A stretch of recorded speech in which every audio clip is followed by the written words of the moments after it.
Hi folks, I thought I'd just bring you a video from home today. No walk and talk, I just wanted to bring you some information that I think is pretty important to share.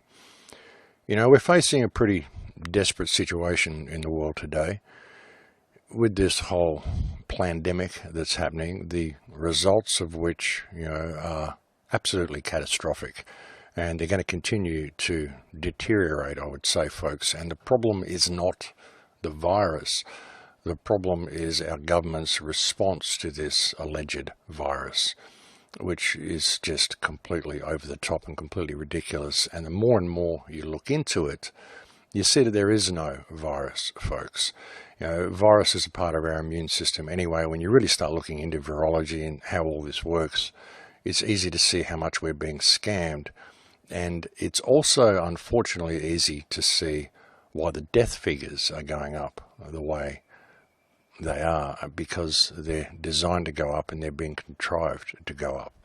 As I've said to you many times in the past, in previous reports I've given you, they're virtually testing anybody positive for COVID-19, and it's all in the wording.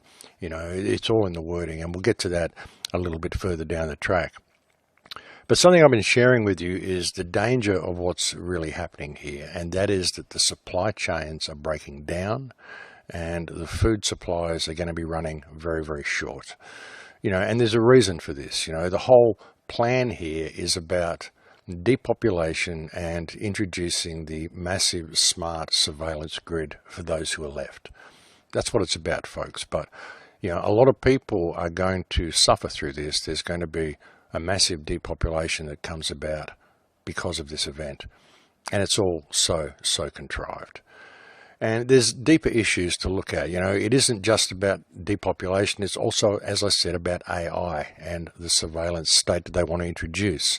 As we know, there are certain people who believe that there should only be 500 million people on Earth. Just look at the Georgia Guidestones. We know this has been the agenda for a long time. We've often wondered how they were going to implement that agenda. And what they've done is, by implementing this coronavirus narrative, and then causing people to work at bringing about their own destruction. That's what's happening, folks. By staying home and participating in this lockdown, we are virtually bringing about our own destruction. But a lot of people are reporting on the coming food crisis. We've seen reports coming out of the UN that say we are heading for a famine of biblical style proportions. And now you even have groups such as the Tyson's Food Group in the United States saying that, yes, we are breaking down the supply chain. The supply chain is breaking down. Tyson Foods executives said in a full-page ad published Sunday that the closure of food processing plants due to the coronavirus is breaking the supply chain. In a full-page ad published in the New York Times, the Washington Post, and the Arkansas Democrat Gazette, board chairman John Tyson wrote that the food supply chain is breaking, saying farmers will be left without anywhere to sell livestock, and millions of animals, chickens, pigs, and cattle will be depopulated because of the closure of our processing facilities. He added, quote, "There will be limited supply of our products available in grocery stores until we are able to reopen our facilities that are currently closed." And it's all being done by design, folks. Just on top of that, there was a report also of a Tyson's food truck catching fire on the highway, as food trucks do catch fire on the highway. Kind of strange, folks. It's not an oil truck or anything like that. It's a food truck that happens to catch fire. But folks, this is the situation, and it's pretty drastic. And with everybody in lockdown, they're saying it's just going to be for a few weeks, and then it's just going to be for a few months, and then they say it's going to be for 6 months. But the truth is that they want you locked down until a vaccine is found. That's the way they're playing it, folks. They're saying, yes, it's just going to have to stay this way until there's a vaccine. Drug companies are racing to develop a coronavirus vaccine at breakneck speed, but they're quickly encountering challenges with clinical trials, production capacity, and government approval. The world is pinning its hopes on a vaccine to prevent COVID-19, And public health experts say that until a vaccine is successfully deployed, it will be difficult to completely lift the social distancing restrictions that have devastated the global economy. Normally, vaccines take 5 to 10 years to develop. Limited human trials of some vaccine candidates are already underway, and experts say that there is some reason for optimism. But they also caution that the 12 to 18-month timeline highlighted by federal health officials might need to be extended. Very interesting choice of words there, folks. Until a vaccine is deployed. Interesting word to use for a vaccine. Until a vaccine is deployed, the social distancing rules may have to stay in place. And public health experts say that until a vaccine is successfully deployed, it will be difficult to completely lift the social distancing restrictions that have devastated the global economy. And you notice how he said in that report that it's the social distancing which is actually causing the food chains to break down because of coronavirus. But it's the social distancing, not the coronavirus. You've got to look at the wording, folks. It's the social distancing which is breaking down the food chains because nobody's allowed to go near each other, which is completely ridiculous because viruses aren't transmitted this way. Just look at all the things the doctors are saying. Look at some of the stuff that I've had on my recent reports. Look at what Dr. Aleksandr said. That is a really great report that he put out there, just data-based from a completely mainstream person, nothing conspiratorial, probably can't even see the bigger picture, but just puts it down in a scientific medical way that anybody can understand and shows that the entire methodology they're using is completely and utterly wrong. And it's actually designed to lower people's immune systems and to create this whole situation of scarcity that we're in now, folks. And it's just going to get worse. You know, things are going to get far, far worse if people don't pay attention. The immune system is built by exposure to antigens, viruses, bacteria. When you're a little child crawling on the ground, putting stuff in your mouth, viruses and bacteria come in, you form an antigen-antibody complex, you form IgG, IgM. This is how your immune system is built. You don't take a small child, put them in bubble wrap in a room and say, go have a healthy immune system. This is immunology, microbiology 101. This is not something, this is the basis of what we've known for years. When you take human beings and you say, go into your house, clean all your counters, Lysol them down, you're going to kill 99% of viruses and bacteria, wear a mask, don't go outside. What does that do to our immune system? Our immune system is used to touching. We share bacteria, staphylococcal, streptococcal bacteria, viruses. We develop an immune response daily to this stuff. When you take that away from me, my immune system drops. As I shelter in place, my immune system drops. You keep me there for months, it drops more. And now I'm at home, hand washing vigorously, washing the counters, worried about things that are indeed what I need to survive. Let's follow the science. This is immunology, folks. This is microbiology. This is common sense immunology. And they're also promoting the concept that one of the ways to break this lockdown quicker and to end the lockdown quicker is to look for volunteers and to infect people with COVID-19 to see if they can find a cure that way. But look at the track record of these people, folks. Look at what they plan to do with vaccines. Look at some of the things Gates has said. Look at some of the programs the government has run on what they can do with vaccines. The world today has 6.8 billion people. That's headed up to about 9 billion. Now, if we do a really great job on new vaccines, health care, reproductive health services, we could lower that by perhaps 10 or 15%. The virus would immunize against this VMAT2 gene, and that would have the effect that you see here, which is it's essentially to turn a fanatic into a normal person. The present plan and the tests that we've done so far have used respiratory viruses, such as flu or rhinoviruses. And we believe that that's a satisfactory way to get the exposure of the largest part of the population. Most of us, of course, have been exposed to both of those viruses. And now ask yourself if you're someone that would want to submit to one of these tests where they are infecting people.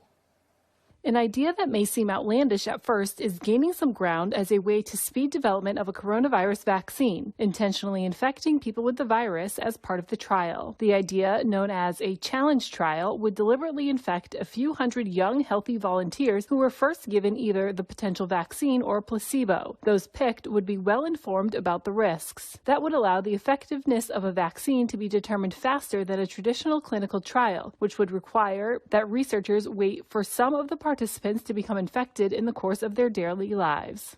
And of course the question is, what are they really infecting you with? The virus would immunize against this VMAT2 gene and turn a fanatic into a normal person. And the tests that we've done so far have used respiratory viruses, such as flu or rhinoviruses. And you might ask, well, you know, if this pandemic is fake, why are the numbers going up? And it's like I've shown you on previous reports. So I don't really run the videos again because I've run them on the last two clips. You know, go back and look at the last two clips and you'll see that they are misdiagnosing people. If you go into a hospital and you're tested positive for COVID, then they say that's what you die of. And everybody who's got a marker in their body will test positive for COVID. If you have had a flu shot in the last few years and you've got this marker in your body, you know, even if you've got exosomes in your body, but if you go in there, they're just assuming that you're a COVID patient. And if you don't have anyone with you, you don't have any of your family members with you, they're going to give you COVID treatment, which means they're going to isolate you.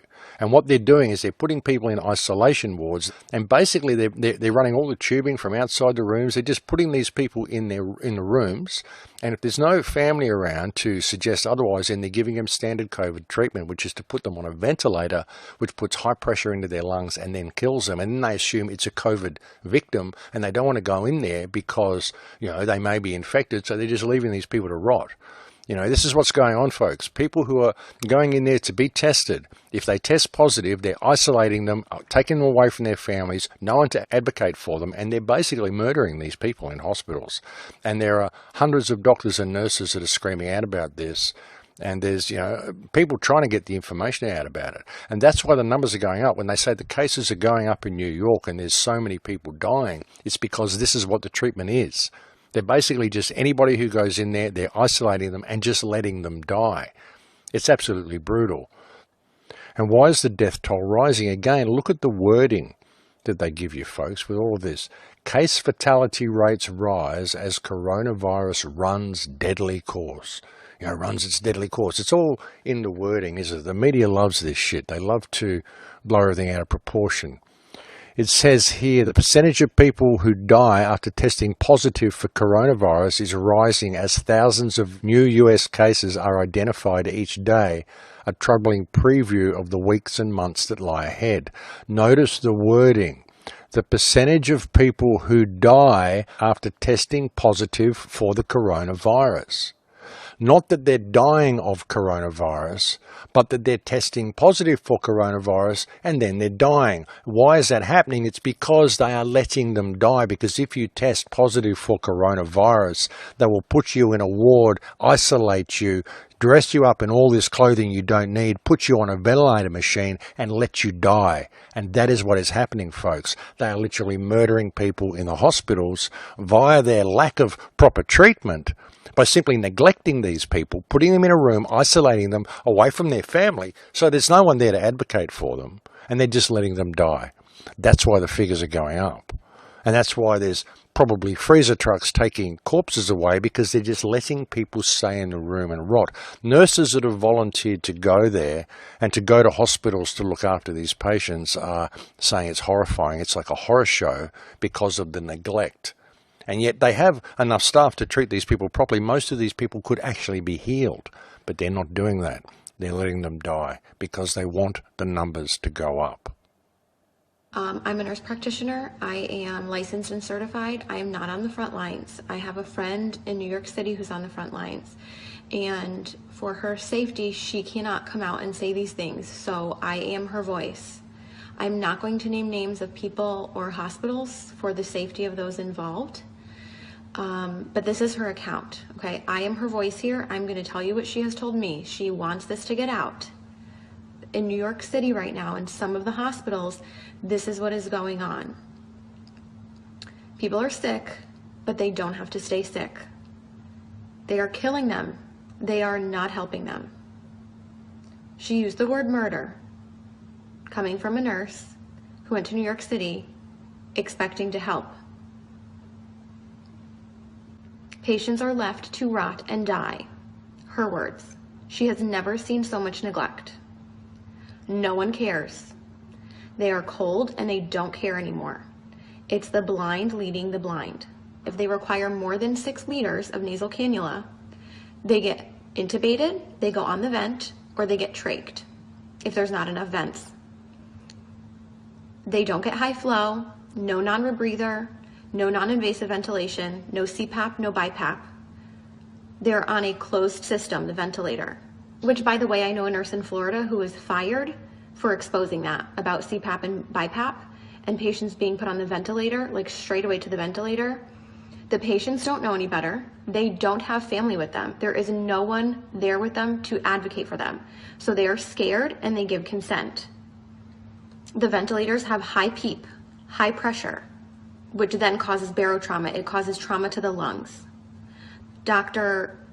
Siddell, Cameron Kyle Siddell, a few weeks ago put out a video. He's in New York City, and he put out a video saying something is not right, like we're not treating this correctly. We're doing something wrong. This doesn't make sense. They pulled his video from YouTube and they took him out of ICU because they couldn't have one doctor going against the grain, going against their protocol. The protocol is propofol, or some kind of sedation, because they're on the ventilator, and IV antibiotics. She says this is a nightmare, it's out of a horror movie, and I don't want to be a part of this. There are people who are a full code, and yet if they crash, they're not doing compressions because it will spread the virus. Full code, not doing compressions. Family is not there. They have no one to answer to. No one is being held accountable. A code was called and no one came. So sometimes they're not even resuscitating people. Again, left to rot and die. There are doctors all around the world sounding the alarms. These are the drugs that work. This is the pathophysiology of the disease. This is what's happening. And for some reason, it's not changing. Even though we know, some of us know what's going on, nothing is changing on the front lines. They're not going into rooms. So they're running long tubing into the room so that they can manage the tubing from outside of the rooms. So if they're not going into the rooms, that means they're not assessing the patients as frequently as you would be otherwise assessing your patients. They are not doing rapid result tests. You're lucky if you get results in 5 days. Okay, this is coming from my friend who is in New York City right now on assignment, who went there to help, and this is what she's finding. It's a horror movie, she says, not because of the disease, but because of the way it's being handled. She said, we need help, and people are sitting there waiting in the hotels, money, I guess, being paid, it's being paid for by FEMA, and yet they're still understaffed, and there are hundreds of people, hundreds of nurses in the hotels waiting to be called onto a shift. So there is manpower enough if the goal were to actually save people, but resources are not being utilized properly or to full capacity in a way that maximizes the patient benefit or improves the outcomes. So nurses are being celebrated as heroes, right? We see how like the fire trucks and the police are like lining up and practically having these parades and celebrating them as heroes. And don't get me wrong, I'm sure in some parts of the country, in other ICUs, I have friends that are working on the front lines in ICU and they are good nurses, and some of them are heroes. But we have nurses being celebrated as heroes who are killing people. They're not heroes, and they're being brainwashed to think they're doing something great just by going to work because they're brave enough to go to work. Well, what are you doing at work? You're certainly not saving people if you're not even running codes. You're not even going into patient rooms. You're a coward. You're hurting people. You're killing them. You're contributing to the problem. I know I'm going to get hate mail for this, and that's fine, because people are dying who don't have to die. Again, there's no family there, so no one's being held accountable. And once these people get intubated, they're being scared into giving consent to be intubated, and then for a lot of them, it's over. And there's nobody going to be held accountable. And there's nobody looking out for them. They are completely by themselves. There's like a total lack of critical thinking. It's out the window. And people are scared to speak up. And one person alone isn't going to change the overall culture of a hospital or a system or a city. Like I said, Dr. Cameron Kyle Seidel's video was pulled from YouTube. And he was pulled from the ICU for sounding the alarm and going against the grain. So people are sounding the alarm. It's just not changing anything, apparently. So what can you do? Buck the system. I'm really fortunate. I don't have any family in New York City that I personally have to worry about. If there are people that you are worried about, or maybe it's not even New York City, maybe you're in another city that's being really hard hit and you're just hearing really bad things coming out of that city, buck the system. Something is wrong in the system. So go against the grain. Request records immediately. Your loved one is not going to have you in there advocating for them once they go in. You're not allowed in. The only reports that we're able to get of what's going on are coming from the inside, and people are afraid to speak out. People have lost their jobs. Do not give consent for intubation if you don't want to be intubated. As soon as you give that consent, you might not come out of it. Please share this video, make it go viral. People need to know this. This is the truth of what's going on from my nurse friend who's in New York City right now on assignment. This is murder, she says. People are being murdered and no one cares. Horrible care. So basically, folks, they're just disappearing people into these COVID wards, into these isolation wards, and that's the last anybody's seen them. So how difficult would it be once they've got everybody locked down to say it's spreading in the home, and now we have to take people from your home? Oh, gee, sorry, they died, and they can just use COVID-19 as the excuse. Do you think they'd do that? How difficult would it be for them to do that, folks? This week, Dr. Michael Ryan, he's a leader at the World Health Organization, announced that in response to the spread of this virus, authorities may have to enter people's homes and remove family members, presumably by force. In most parts of the world, due to lockdown, most of the transmission that's actually happening in many countries now is happening in the household, at family level. In some senses, transmission has been taken off the streets and pushed back into family units. Now we need to go and look in families to find those people who may be sick and remove them and isolate them in a safe and dignified manner. Patients are left to rot and die. She has never seen so much neglect. People are being murdered and no one cares. So they're creating this whole situation, and it's being done deliberately, folks, and there's a deeper agenda to all of it. And I'll get to that in a little bit as well. But all of this stuff they're doing, folks, making people wear masks and all this sort of stuff. These masks do not protect you from, even if coronavirus was real and it was what they say it is, these masks don't protect you from it. They're not designed to protect you for that. These are masks that you wear in surgery so you don't spit on the patient or spit in the wound or have anything come out of your nose or mouth, any droplets. That's all they do. They don't stop things breathing anything in. So what they're doing is you're just making people wear these on their faces so there's no smiles. There's no communication with people. They're making you wear a muzzle, folks. They're not making you wear a mask to protect you. They're making you wear a muzzle so you will not talk to other people. You won't look at other people. You'll be afraid of other people, and you'll shut yourself away from other people. That's what it's all about, folks, and it's absolutely ridiculous. There's a deeper agenda. There's a much, much deeper agenda, folks. And, this tracing app as well, it's all going this direction of this new world order, and everything that they're doing checks all the boxes, folks. Coronavirus is way too convenient, checks way too many boxes for this to be anything else but a setup. And there's a great interview actually by a young woman called Whitney Webb. Whitney Webb is someone that I referenced on my reports that I was doing on Epstein and everything was going on there with Prince Andrew, and I was talking about the mega group. This was Whitney Webb's research that I was referencing, and I was putting links below. If you didn't see that, I suggest you go back and look at the series that I did on Epstein and Prince Andrew and everything that was going on there, which was all being run by the mega group. And Whitney Webb is a wonderful researcher. I'll tell you, she's worth several times her weight in gold bullion, worth her body's weight in gold bullion. She's a wonderful researcher. She's got a really head screwed on the right way. And she's done some very, very interesting research on what might have been the motivation for this coronavirus and what it's really all about. And again, folks, there's a depopulation agenda here as well that people need to look at. But have a look at this. I'm going to play quite a few minutes of this as well, folks, because I think it's something that you need to see. I'll put links below so you can go and check it all out. But check out this interview with Whitney Webb. It's very revealing. The agency is called the National Security Commission on Artificial Intelligence. It's chaired by Eric Schmidt, the former head of Google's parent company, Alphabet. And yeah.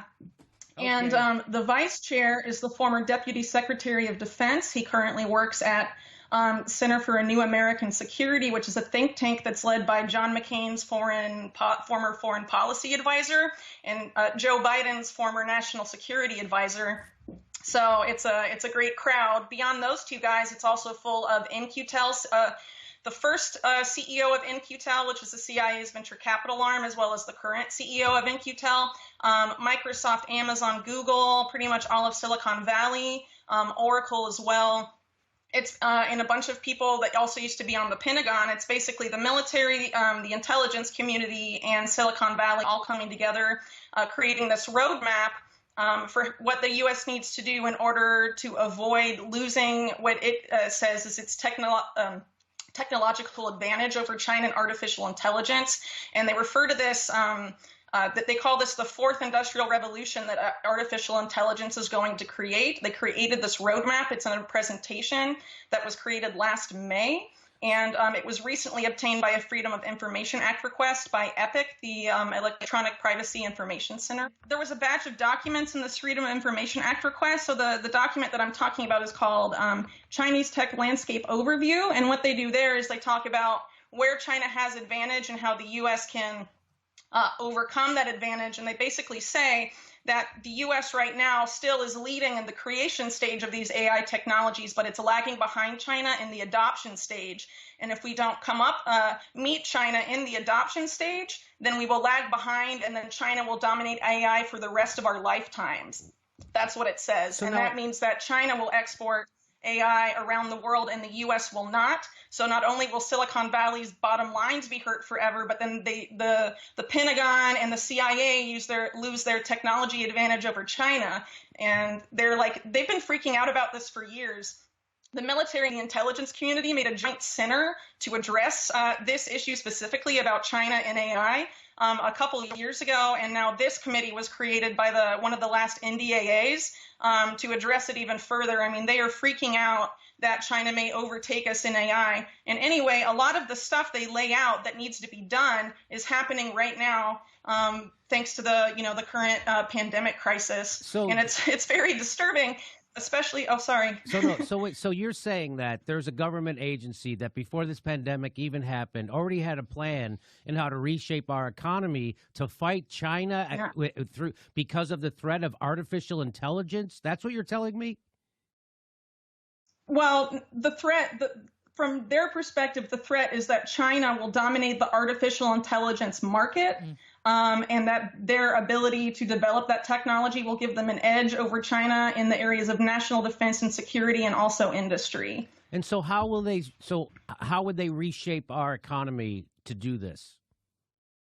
Okay, so what they identify as these obstacles, they say they're structural obstacles in American society and the economy. They say that the reason that the U.S. lags behind China is because of several things. They say that in China there's a lack of what they call legacy systems that exist in the United States. And those legacy systems, I honestly found really creepy.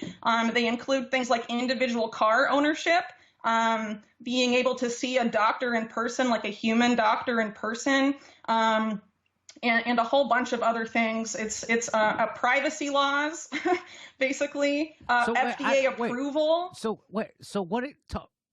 What are they doing with private doctor visits, and what are you saying is happening? Okay, so with private doctor visits, they say that in China, there is not enough doctors for the entire population, and that is causing China to adopt AI medicine platforms faster than the U.S., right? And so they call that in the U.S., the fact that there's enough human doctors per the population, they call that a legacy system, and they say that has to change.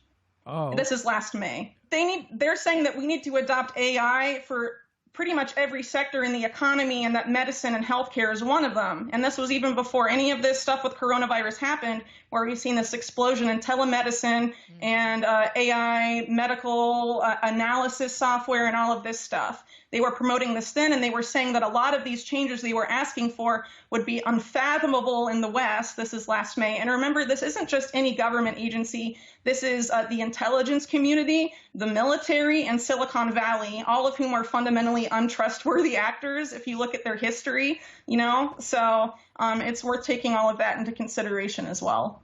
I think it's really scandalous because not only, you know, I think one of the main reasons why we're seeing so much of this happen now is that there is a huge amount of overlap on this National Security Commission and Trump's new economic revival task force and a lot of the CEOs advising him. All of the Silicon Valley companies on this National Security Commission are on Trump's economic revival committee. And, you know, the Trump administration also developed this artificial intelligence policy over the past couple of years that talks directly about closing this technology gap with China. And they have an AI plan for the American worker and for American industry that has gotten very little media scrutiny. And, you know, this is the commission that is going to set the recommendations, the official recommendations for how the U.S. government does that. And this is what they're saying. And they aren't saying this in public. This was obtained by a Freedom of Information Act request. I think it's more of basically removing these obstacles, finding some sort of event that allows these structural changes to take place, right? I mean, remember, this is from May 2019, so this is like a roadmap, right? Essentially, of what they lay out for what we have to do to close that gap, right? In terms of what they're doing now, there's a lot of overlap, but I honestly think, you know, this type of, solution to coronavirus that they're promoting here, I don't really think it's about fighting the pandemic. I think it's about control. And I say this because, and if you follow my thread up on Twitter there's an article that points to this. A lot of these programs that are being promoted, including mass surveillance, for example, which is one of the things promoted in this document by this commission in order to increase our capacity to be better at AI or whatever. So basically coronavirus, with coronavirus, these mass surveillance solutions have been shown to actually hinder coronavirus response. And the first country that implemented these mass surveillance solutions, which was Israel, and Israeli doctors basically asked Shin Bet, which is like Israel's FBI, to stop doing it because it was hindering response, right? So this is a solution they've had in the planning phase for a year, and now they're implementing it now. And actually last fall, they were promoting it as a way to stop mass shootings, a lot of these solutions as well, right? So it seems to me that they're basically, they have something they want to implement, they have something they want to do, and then they're moving the justification from whatever Americans are most afraid of at the time. So last fall it was mass shootings, and now it's coronavirus. And this is something the U.S. government has done on numerous occasions, including 9/11, for example, where we were told the Patriot Act would make us safer, but the Patriot Act is still here, but we're supporting Al-Qaeda in Syria and Yemen, right? Yes, right. So I argue this is the same. So this mass surveillance specifically is about contact tracing, and this Israeli Doctor Association said it was giving them not the information they needed to combat the pandemic, but it is information that serves the national security state in Israel and also in other places that have national security states that act in similar ways, right? It's about tracking people, but these Israeli doctors said that the way they were gathering this information was not actually helping them fight coronavirus, that they needed something different. But instead of listening to the doctors, Shin Bet said, no, we're just going to keep it the way it is, and it's still in effect, despite what doctors are saying. What does that tell you? The mass surveillance system in the U.S. has been ever expanding. The U.S. government has been mass surveilling us since 9/11, but they had to do it sort of secretly, right? Because we still have privacy laws, and even though they violate them in public, in order to bring about this fourth industrial revolution, they had to be able to do it more openly and more extensively by partnering more directly with the private sector in these ways. And this is something this document calls for: more explicit public-private partnerships where Silicon Valley companies cannot say no to what the government asks them to do. That is something they explicitly say in this document that needs to change. They say that doesn't exist in China, and they basically say, that there's this controversy between Silicon Valley working in the government that doesn't exist in China. So do you think Trump will use this crisis to try to get rid of in-person shopping and to get maybe push driverless vehicles? Yeah, I mean, actually, that's already happening. Because of the coronavirus crisis, there have been DMV approvals of driverless cars by 2 companies in California, and they specifically cited the coronavirus crisis as a means to expedite that. And a lot of these CEOs of these companies say things like humans are biohazards, machines are not. So this is the future. And they say this is a permanent shift, not a fleeting shift. And that long after coronavirus, driverless cars will be here to stay, as an example. It's also true for in-person shopping. They're saying that people will get used to this. And, you know, there's a line in this document about online shopping. It says, one of the things it promotes, because China largely does this, is relying almost exclusively on online shopping. And in the document, it says well, this is paraphrasing, but basically it says when shopping online is the only way to get what you want, consumers go online, right? So now, I mean, that's the case, and now they're having all of this stuff being adopted that they talked about then. Do they say anything? It's very convenient for them. It does talk about eliminating cash, eliminating credit and debit cards, going to smartphone, mobile payments as an example.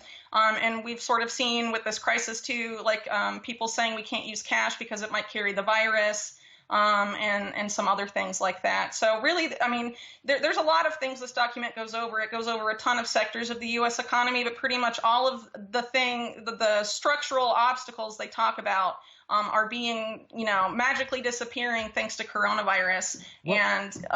What would you say the biggest, what would you say regular people would be most shocked at to read in this document? That's a little hard because a lot of things in this shocked me. They basically talked about how one quote they had that I found really disturbing was that, like, in the U.S. and Europe, people are scared of AI, that it might take our jobs and erode our privacy, but China views it as a tool for global leadership and all of this stuff, right? So basically saying that we need to shift public perception of AI to what they say that how the Chinese government views it. And, you know, honestly, if you actually think about what AI will do, yeah, it's going to mean a lot of job loss. And yeah, it's going to mean a huge erosion of privacy if we implement these mass surveillance systems. But those are things that ostensibly, you know, are important, right? But they're saying, no, we need to do this in order to overcome this technological advantage for China. That's a policy that, you know, benefits Silicon Valley and benefits the military industrial complex and the intelligence community. But there's nothing here about like making life easier for regular Americans. This is all about how to help, you know, the bottom line of Silicon Valley and how to maintain, you know, the national security edge in technology over China. Something talked about in this document, the adoption of biometric identification and the mass use of facial recognition is a huge part of what they talk about in this document from last year, that it needs to be adopted on a huge scale. But again, they cite privacy laws, but they say things like streets carpeted in cameras is really good infrastructure. Using civilian databases of their faces is a killer way to train artificial intelligence. And, you know, they're basically saying that we need to turn over all of our biometric stuff, you know, to train AI basically. But, you know, that of course has huge implications for privacy and existing U.S. law. So this is going way beyond the Patriot Act. This is way beyond the warrantless surveillance state that we live in right now. We live in an unconstitutional warrantless surveillance state, and no one gives a shit. You know, taking into consideration, too, what's happened since then, this coronavirus relief bill, right? This was $4 trillion, right, that went to Wall Street and to bail out all of these big companies that are going to take huge market shares of American business, smaller and middle-sized American businesses. I mean, how is that not like a way to remake the economy by making sure all the bailout money goes to people on the top so that these giant corporations can basically do whatever they want and have control over the economy? And if you look at Trump's new task force, which he calls the Great American Economic Revival Industry Groups,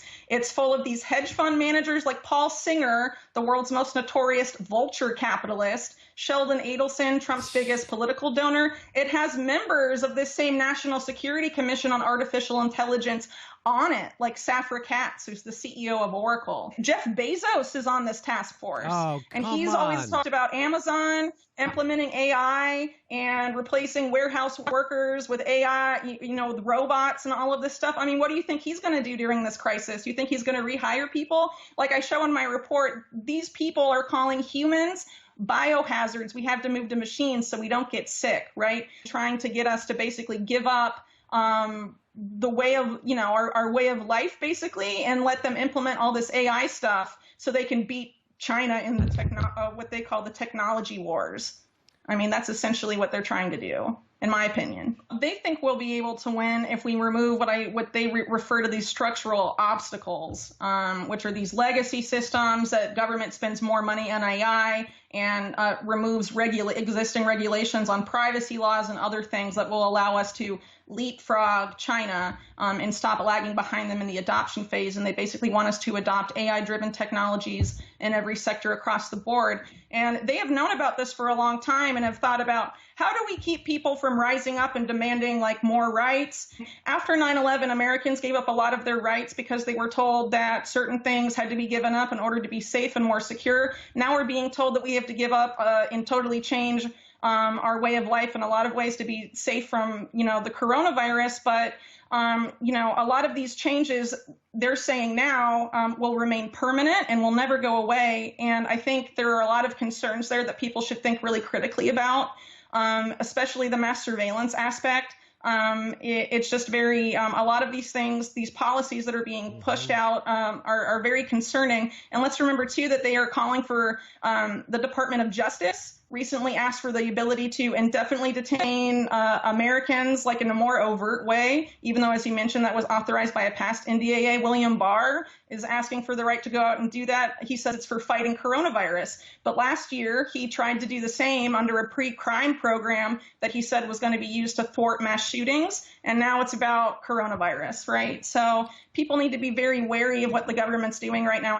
So yeah, folks, I know that's a lot of someone else's clip to include in one of my clips, and I know that's a lot of information to take in at one time, from both of those two clips that I added. But I think this is pretty compelling information. The testimony of that nurse that she's got from her friend, and I completely understand why she's speaking on behalf of her friend. I completely understand why someone will be doing it and playing it that way. And the research that was just shared by Whitney Webb, it kind of puts all the pieces of the puzzle together, folks. And as I've been saying, there are a certain group of people that want to exterminate most of the world, and this is how they're going to do it, folks, through famine and starvation.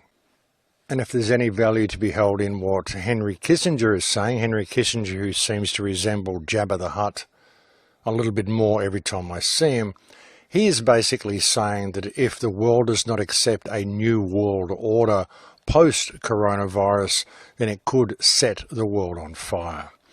One may well ask the question whether this is not some kind of a veiled message to let us know that the men with small hats may have some kind of a hissy fit if we don't continue to support their agenda and don't go along with this agenda. And if anybody doubts they would do that, I suggest they look at the Samson option.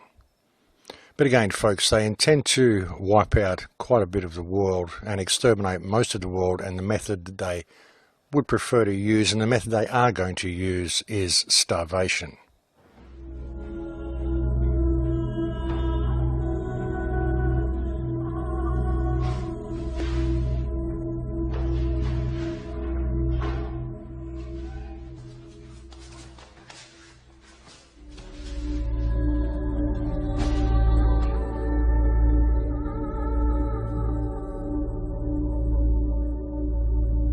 And the supply chains are breaking down. But again, it's only because of the social distancing. It's not because of coronavirus. And the only reason the coronavirus figures and the numbers are going up is because what they are doing to the patients. I showed you on my last clips the politicians themselves coming out and saying it isn't necessarily that you had coronavirus when you died, or it isn't necessarily that you died from coronavirus. You're still being categorized as a coronavirus death. And when you consider the possibility that when people simply go in there and get tested positive, the first reaction is to isolate these people, put them in a room by themselves, put them on a ventilator, and it's basically killing them. You could go in there with pneumonia. You could go in there with anything. You could go in there for any problem at all. And if they do a blood test and they find these exosomes in your body, which they've categorized as being COVID-19, then they're going to isolate you, they're going to put you on a ventilator, and they're going to kill you. That's why the figures are going up, folks, because they're just basically killing people. It's really important that people get a handle on what's actually going on here. And this is all about implementing a police state, and it's about locking us down into this control grid. You know, this tracing app and all this stuff they want you to install on your phone, folks, it's an absolute joke. I mean, you'd have to be someone with a head full of rocks who just fell off the back of a turnip truck to ever even think about installing this contact tracing app on your phone. It's not about tracing people and seeing if you're infected with coronavirus. It's about tracing people, removing cash and locking us into this control grid and bringing about a situation where everybody is in fear of this terrible pandemic, this virus that doesn't exist, so they won't sell you anything. They won't have anything to do with you if you don't have the mark of the beast. You know, and the fact that the patent that Bill Gates has taken out for the ID 2020 and all this sort of stuff, the COVID identification, you know, certificate of vaccination identification ID, you know, COVID, you know, the fact that it's 666, I mean, you can't make this shit up, folks. You know, this is so planned, and it's so important that people pay attention to this, because we can still turn this around. Again, the only thing that is causing the supply chains to break down is the social distancing. And as they say themselves, the social distancing is voluntary. In fact, that clip that I played for you on my last video, I'll play for you again at the end of this video.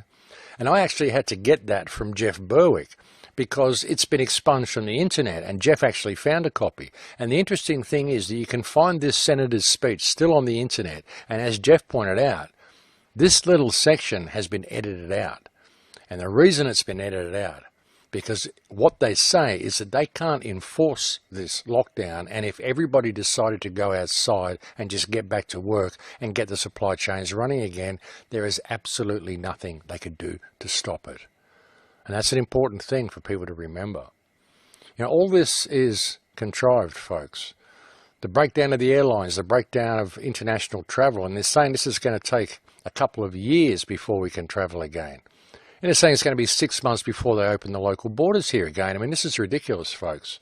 You know, and any government that requires you to carry papers in order to travel, in order to have freedom of movement, is a government that is far more dangerous to you than any type of COVID-19, because COVID-19 is simply part of our immune system. Viruses and germs and bacteria are part of our immune system. And if they even do develop a vaccine against COVID-19, what they're doing is developing a vaccine against exosomes, which means your body won't be able to detoxify itself, and you'll be completely enslaved to their pharmaceutical industry, to their AI industry, to all the tech that they're rolling out, folks. This is the most important time in history.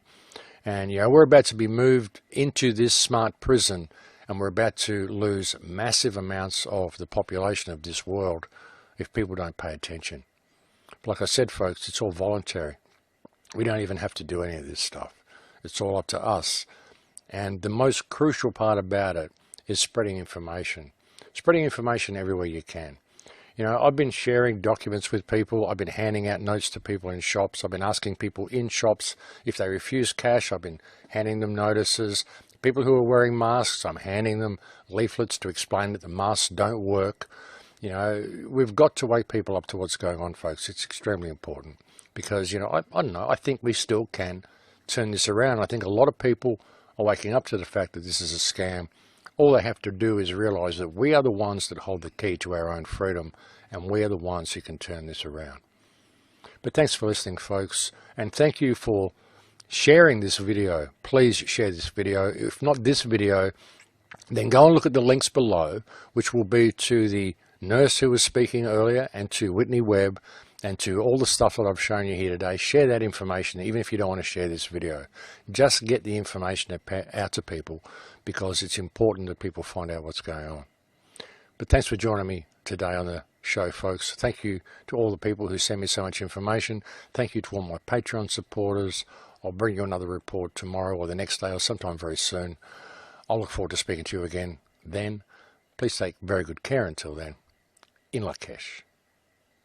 Everything we're doing is basically voluntary on behalf of people, right? State government, local government, federal government doesn't have the power to enforce stay-at-home orders. If 19 million people said, I'm going out today, they would go out.